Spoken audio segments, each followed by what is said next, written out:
મહિલાની દુષ્કર્મ ફરિયાદ આધારે પોલીસ દ્વારા રાધમ તાંત્રિકની ધરપકડ કરાઈ હતી।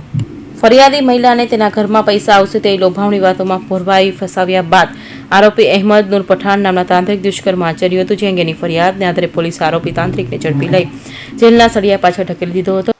ડિંડોલી પોલીસ સ્ટેશનમાં એક બેને આવીને ફરિયાદ નોંધાવી હતી કે એમની સાથે એક વ્યક્તિએ પોતે તાંત્રિક હોવાનું એમ જણાવી અને એમની સાથે દુષ્કર્મ કર્યું છે।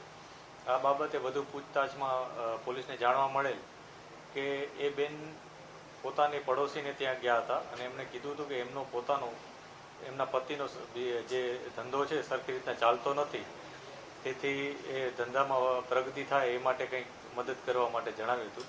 એ બેને એક તાંત્રિકનો ઉલ્લેખ કર્યો હતો ને એવું કીધું હતું કે આ તાંત્રિક બાબા છે એ એમને ઘરમાં લક્ષ્મીજી આવે એ પ્રકારે એમને મદદ કરી શકે તેમ છે।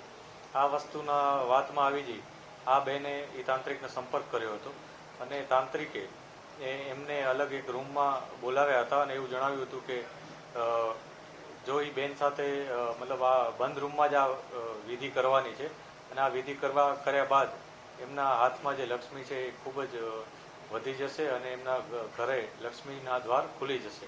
આ પ્રકારની વાતો કરી અને તાંત્રિકે તેમને ભોળવ્યા હતા અને એમને અત્તરને એવું છાંટ્યું હતું આસપાસ અને એને દુષ્કર્મ કર્યું હતું।